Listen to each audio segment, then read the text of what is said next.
Hi everybody, I'm Joe. Faculty Vision meets WordPress in information architecture. Okay, so that's me, obviously. I work at Smith College, which is an undergraduate women's college in Northampton, Massachusetts. We also have a school for social work, a graduate school for social work, a graduate program in education, and we have a PhD program in social work as well. So my job at Smith, my title is Applications Administrator, and that means that I do some clicking around on Moodle or WordPress to make certain things happen. I do some consultation with mostly faculty, sometimes students, sometimes staff, and I get to do some programming too. I write themes and plugins, sometimes for larger projects. My personal background is I was a teacher. I was a fourth grade teacher for a decade before I got back into programming after being into programming as a kid and had like a 15, 25-year hiatus. And then I got like addicted to FileMaker databases, which I don't know what, if you're a programmer, what your like, way back in was, but mine was FileMaker, which was super fun. And so I'm really happy that I get to do sort of work that kind of bridges my experience in the classroom and my kind of learning in the tech space. I sort of still feel new to it in kind of a fun way, and it's still exciting to me. And I like to be able to translate from one to the next. Sometimes I do a good job, sometimes I don't. And so this presentation is, I hope, going to sort of be a little bit about bridging terms and understandings from the technical to the non-technical and vice versa. And I'm just curious, a lot of people have asked this at the beginning of their sessions, and like, I'm not going to change my thing, but I'm just curious, like, who in the room is a developer or coder? Okay, so you'll know a lot of stuff in this presentation, and who is everyone else, I'm assuming, does some kind of other work within WordPress. Okay, so I don't know, I just kind of wanted to know that. Again, I think, so I know why I said that, because I think that some of the technical stuff, I think my idea or my hope is to try to convey it as a semi-technical person, or as a technical person, would like to try to convey it to my friends and colleagues who are not technical, but I feel would help them to get what some of the technical stuff is. Okay, whoops, wrong computer, here we go.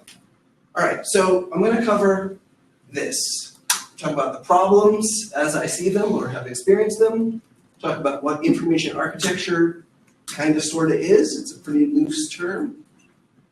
I'm gonna talk a little bit about the WordPress database, some faculty visions and examples, some process and materials that we go through when we're kind of making those visions happen, and then questions and aspirations. And I mean both. If you have questions for me, that'd be awesome. But if you don't, I have questions that I'm wondering, and maybe you'll help me answer. Okay, the problems. So this is the basic problem, the everyday problem of our users walk into WordPress one day and they just don't know where to put stuff, right? They probably are not cats, but they're like, what is that? Okay. Or maybe they put some stuff in and they still get the hello world and they don't know what's going on. Or they have begun working, maybe they've been working on a project for a long time. I've had some of these questions from people who've been using WordPress for many years without having been trained. They're asking questions that sort of give you a clue that they're not totally getting the powers that they have. They're using WordPress, but they're not using it as you, as the developer or WordPress person, know how they could. So people just making page after page after page because they have the idea of a web page is a word that people know. Or wondering if they should copy their posts so they could all be in one place. This is a true story.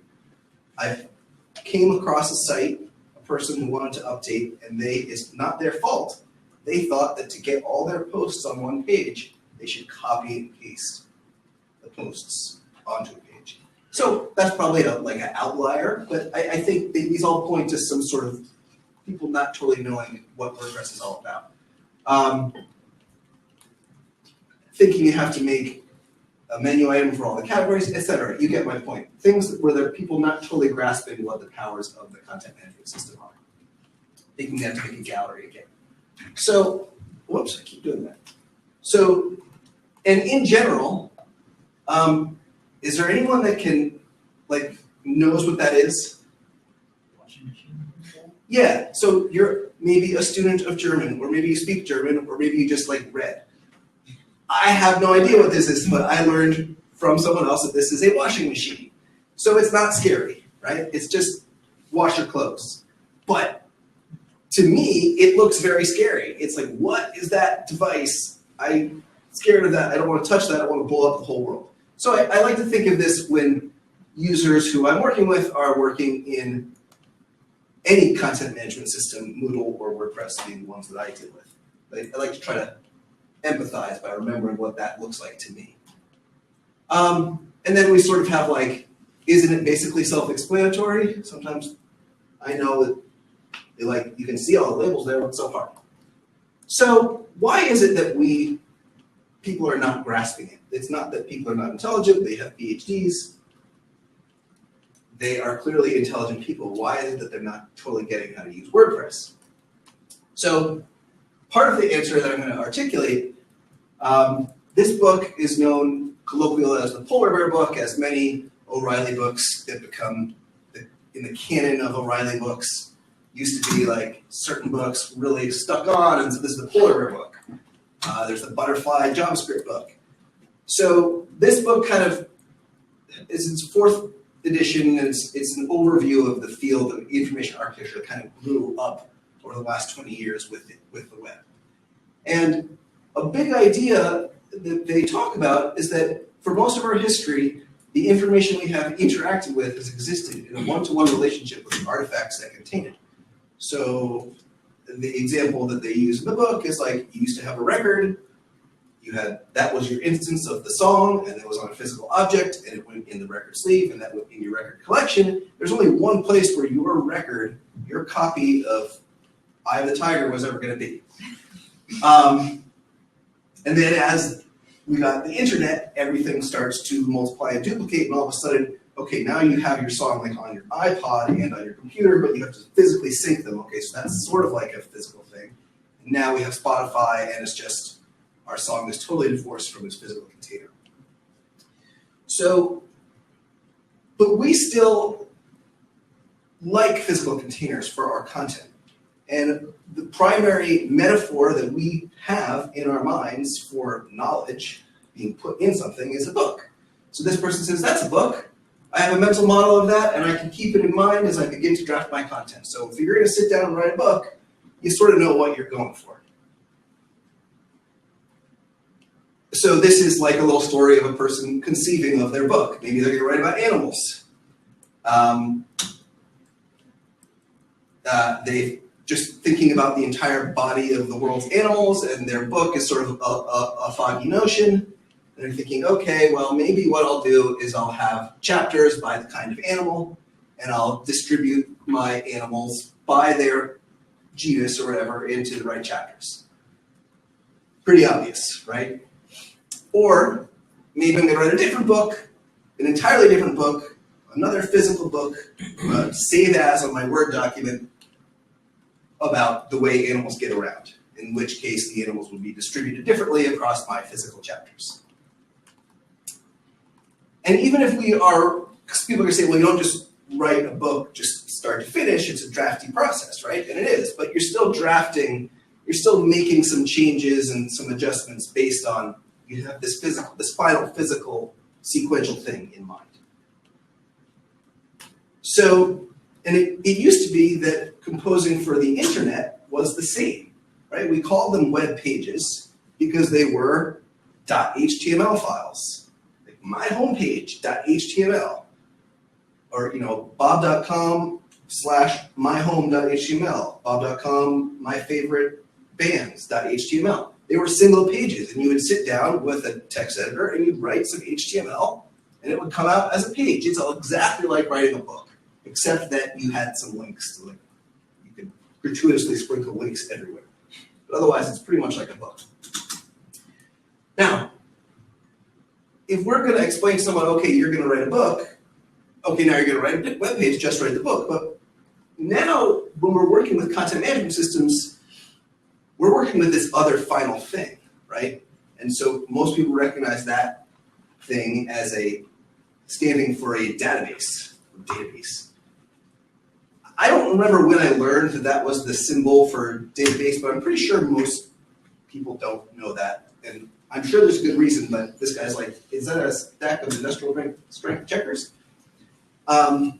It's hard to figure out how to approach that thing. And even if we put this layer on top of the database that tells us some clues about how to get stuff in there, it still doesn't help us imagine what that final product is.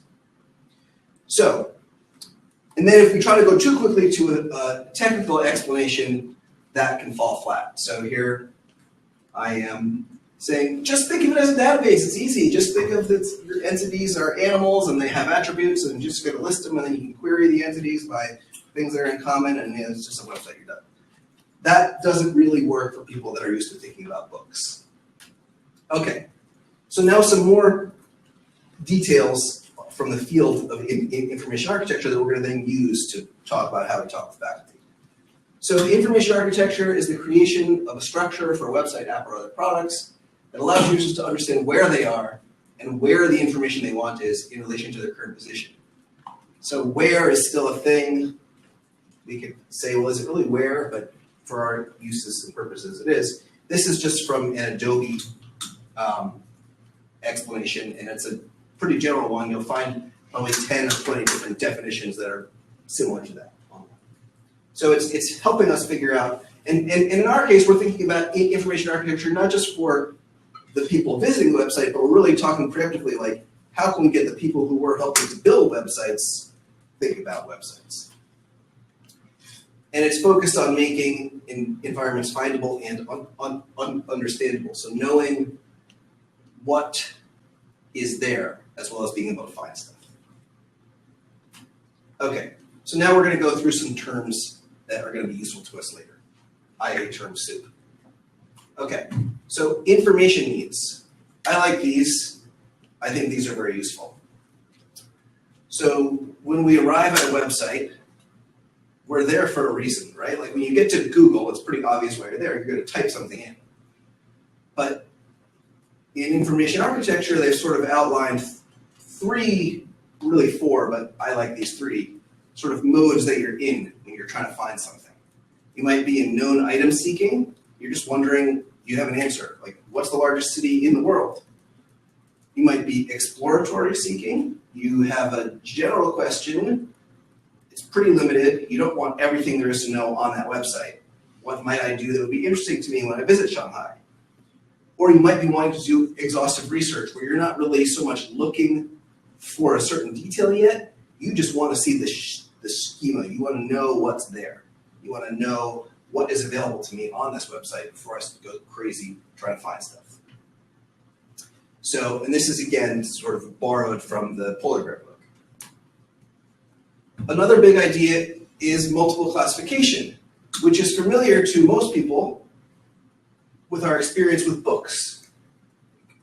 I remember in elementary school being told how to use the index in the table of contents. I don't know if everyone has that memory or if they still do that, but the table of contents gives you that you're gathering what's the full picture, and when you're looking for a certain thing, you look in the index, and you would find, you know, bees. If you want bees, you could use the table of contents and find the general thing, or if you really just want only bees, you could look for it in the index.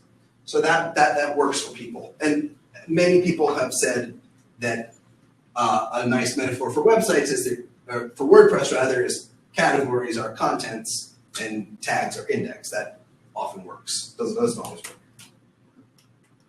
Another big idea is something called the principle of objects. This is from Dan Brown.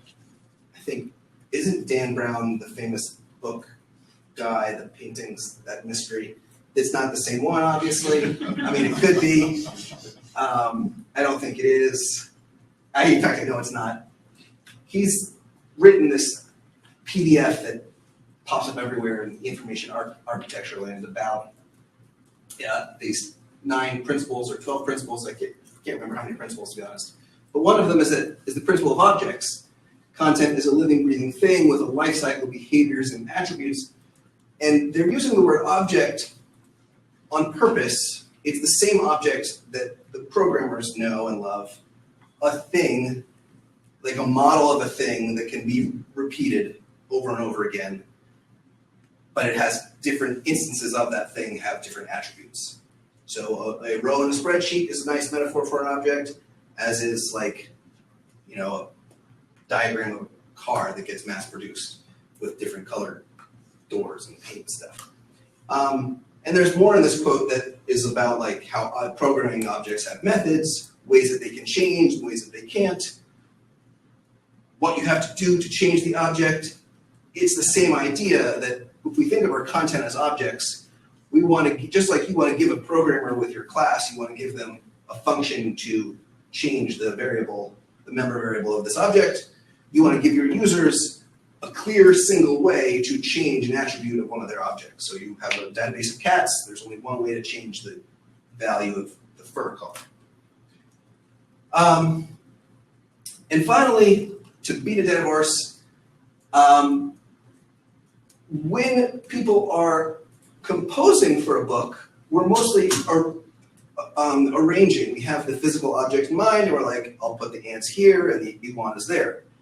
But when we're doing it for a database, we have to kind of define our objects and then send them up, and know that later on we're going to expose them to the users, right? So instead of saying I'll put the ants here, we say I'll create an ant post, and I'll put it in the insect category and tag it with small.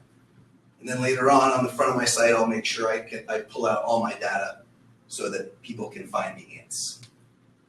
Okay. Last concept is the idea of disclosure.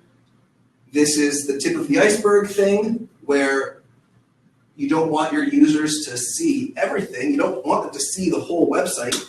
You just want them to know what's on the website. So you show them just the tips of those icebergs. And those are, our friends, the triangles that click down is a classic one. But a table of contents is also a kind of disclosure, as is like a list of posts and a filter that sort of tells us, okay, there's more to this. We have a lot of documentation on our site. Here's a little sample. Here's a way to see more of it. It's just the tip of the iceberg. Okay, so how does this relate to anything? Okay, again, if you tell someone to go write a table of contents, they will get that. But if you show them the categories widget, why on earth would you know that that's your way of creating that kind of big overall look, that way of showing the tips of the icebergs for your users? As developers or site builders, we might know it, but when we are handing off a site to a professor who has a project, they're not going to know categories is the way to make a table of contents. So this is just, so the WordPress database, I just put this in because this is like what I was saying about how my own journey of going from not really knowing how it works to knowing how it works was fun. And when I finally figured out what relational data really was, it was very empowering for me. And maybe it will be for you too if you don't want to know this. If you already know all this, then you can just wonder if I presented it correctly. So here's like a WordPress site that you made, like after 1 minute, you made one post in it. It's got a post, it's got the hello world that it came with out of the box, and it's got a trip, my trip to St. Louis, it was great. And that's tagged with travel. So I just want you to see, only because it's interesting, what happens in the WordPress database when you do that.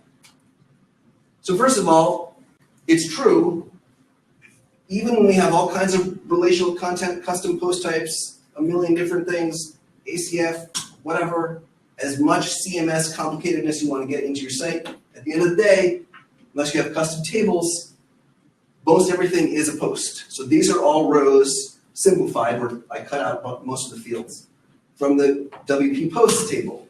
And there are 9 posts in this database.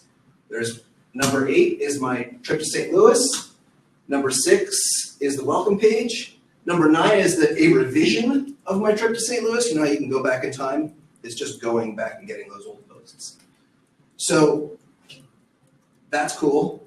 And then when I tag my post with travel, all that happened is I have my post with an ID of 8, post title, my trip to St. Louis. There's a terms table that lists all the terms with numbers.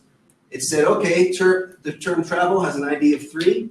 And then there's another table whose job is it to just say, this goes with this, and this goes with this. So you can see that there, post number 8, my trip to St. Louis, is in uncategorized, right? It's in number 1. I'm like walking over to the screen, I don't know why. And it's in 3, which is travel. So that's how you tagged your post. This is helpful to me as I'm planning something because I can just remember that, well, it's just posts. So how am I going to use this post table in combination with these taxonomy tables? Okay, so let's get to the heart of the matter here.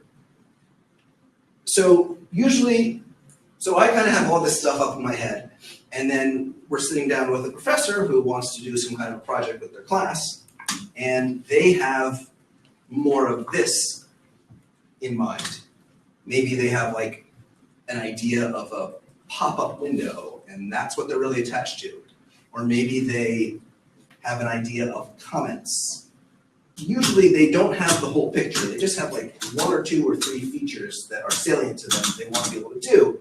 And now we have to get that and make it into something that everyone agrees, yeah, that's the thing that we're going for.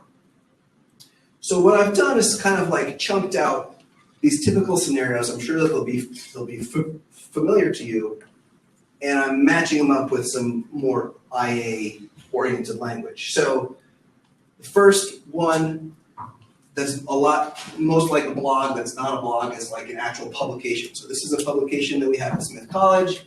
It's called Global Impressions. Students and alumni make submissions. It's curated.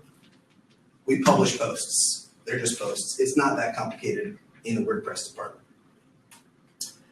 This is another publication that we have that our lab school publishes that we just set up. And it's a pretty similar model. I didn't set up this one, but I did set up this one, and I'll talk later about some of the IA stuff that happened here.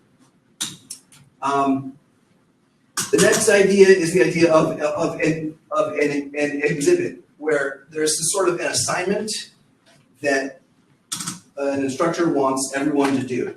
So in this case, everyone had to go, it's a Japanese course, and they went to YouTube, found Japanese videos that were untranslated, and used the built-in YouTube upload a transcript functionality that I don't totally know or understand, to provide a translation and then to write about it. So these case, okay, that's pretty clear. A more extensive exhibit is one where students took a piece of art. It was more like a museum. It was kind of modeled after the Metropolitan website. They take a piece of art, they write about it, they record an audio file of themselves reading a poem. So this was structured. This was a lot of ACF stuff. This was structured metadata. This is like an exhibit plus. And it's kind of flat in that we weren't relating stuff to one another, really. This is just flat posts each with a lot of metadata. Another typical use case is workshops, where students are responding to writing assignments. So the instructor wants everyone to be able to write posts and have everyone read one another's posts, and the instructor wants to be able to see all the posts by John or read all the posts by everyone in response to assignment number 2.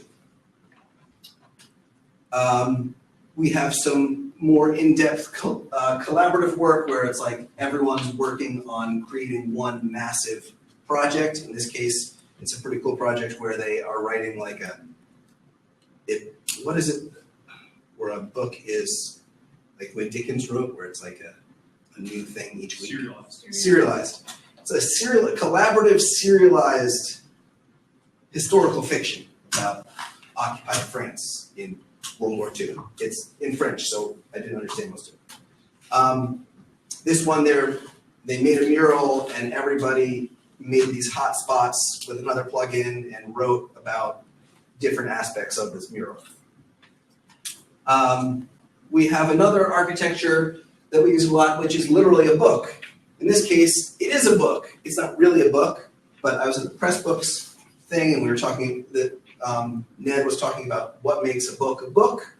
And I think this fits the bill. Basically, they don't want posts. They weren't worried about categories, tags, or anything. This is just literally 10 pages, and each page is a chapter in the book, and it's just super flat. Each link is just a link to another chapter. And at the bottom, we hard-coded some next page links. We even have some actual blogs. This is a blog. It's like one of the few uses of WordPress that's just like out-of-the-box WordPress. A tag cloud, category listings, search bar. There are some plugins going, but this is like a classic blog, and it's huge, and it's going really well. Okay, and then we have some really heavy-duty relational data stuff with related fields and related posts, LI, ACF stuff. We have a couple projects like that. This is a catalog of Chinese characters. When you click on one of those, you get to a definition and a video and lots of metadata. Okay, so how do we arrive at these things? So basically, we like to go through a process, so a conversation, and we're going to kind of talk about what those are.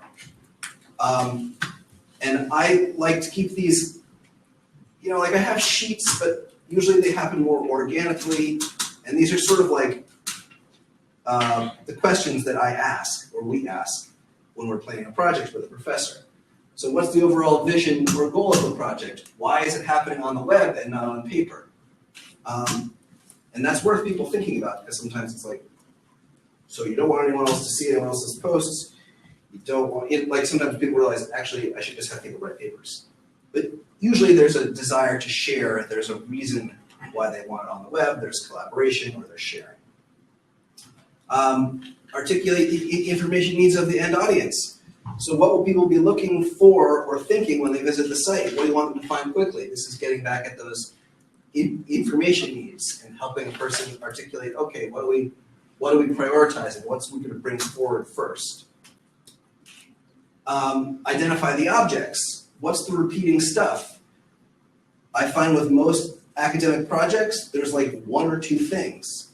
Maybe it's reviews or essays, or I can't think of, here's a whole list. Artifacts. There's usually just the standard post will work. If there's a lot of objects, a lot of different things that need to relate to one another, then we'll make a custom post type. But usually, posts will work. Identify multiple classification schemes.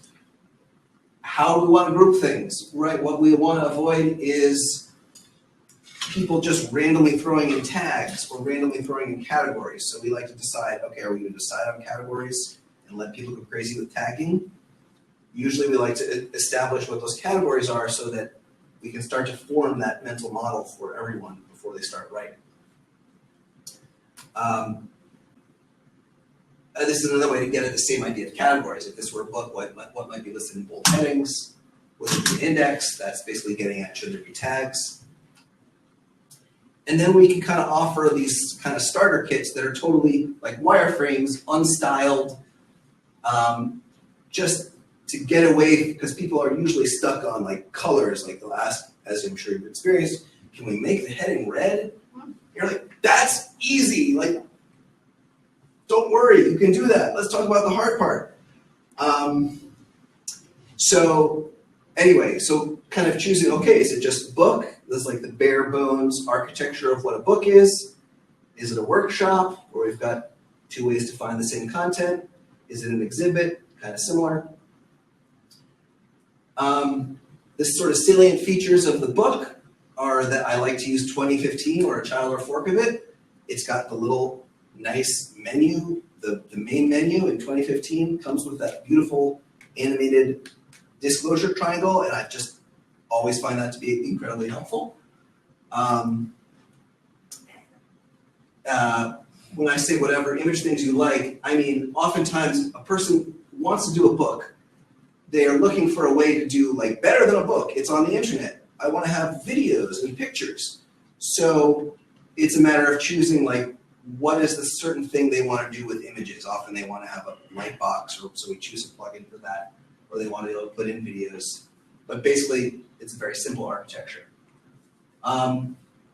Something invaluable in the workshop model is the author widget.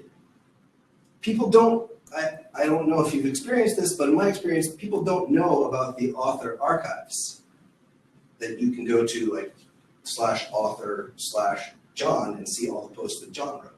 People don't, there's no obvious indication in the WordPress admin that that's there. So what I saw when I first got to Smith is they were making all these WordPress sites and they made a category for each user every time. And okay, that's fine, but that's extra work. It's, again, it's a database that the work is already done for you. You just have to, so the author widget just gives you a list of author archive links, which is great. And then show category description is a plugin that is more of a snippet that I wrote that just puts in the category description on a theme that doesn't have it. The exhibit starter kit. Oh, I know. Okay, I'm going to skip that. Okay, something else that we do is like a really quick slideshow that just gives them the basic idea of WordPress and what it does without actually seeing WordPress. So it's super simplified. There's a link to that there. Okay, the key plugins. This is what I wanted to get to. There's that authors archive plugin. This is, putting in, this is widgets in a drop-down menu somewhere. Advanced custom fields, we use this all the time for like everything. And we were talking about this in the Gutenberg workshop. I maybe have become too dependent on advanced custom fields in that it's like a dependency in everything that we do. And I should maybe reconsider that down the road. But for now, I really love it. And just because it allows us to do so much. So on the bottom there is relational data, associating videos to Chinese characters, or managing all the metadata for each character. And then another thing that we use it for is just, I take away the default taxonomy tag and category meta boxes. I hide those, and I just put up, instead of making a custom taxonomy, I just put up the ACF form that renames the categories and tags. So the chapitres are really just categories, and the personnage, the people, are just tags. So that way, we don't have to do a whole crazy CMS headache. We can just change the name of the taxonomy without really changing it. Display post short code. This is one of those things where you put a short code and it makes a query on the database and gives you all certain posts based on a certain short code. This is like pulling all the latest posts. I know that this is not the WordPress way, right? We're not using the default query. So somebody in another presentation mentioned the query monitor plugin. So that query monitor plugin would be like, you are making extra queries on the database. These are not super busy sites. I haven't had a problem yet. This plugin works great because it, with a little CSS, gives you that thing that everybody always wants, which is the thumbnail title excerpt, which on a theme that is not single column, or most themes just don't have that out of the box. So that's super convenient. Simple custom post order, got to drag and drop posts around. That's been invaluable. I have some snippets that I've written that I put up as gists. I actually wrap them as plugins on my own site, but they're not like totally, I wouldn't put them on the repository because they're not like super awesome code. They're just like basically the sort of thing that you copy off a tutorial and paste in your functions.php file. Thank you, but they work. So this one, a big problem is like the featured image won't respond to the image treatment plugins that everybody loves, like a Lightbox plugin. So this just is a silly little snippet that wraps the featured image with a link to itself so that it responds the way other images do in most of those plugins. This one's a fun one. It's just a post-it that the professor can put on the edit screen to remind people to do stuff.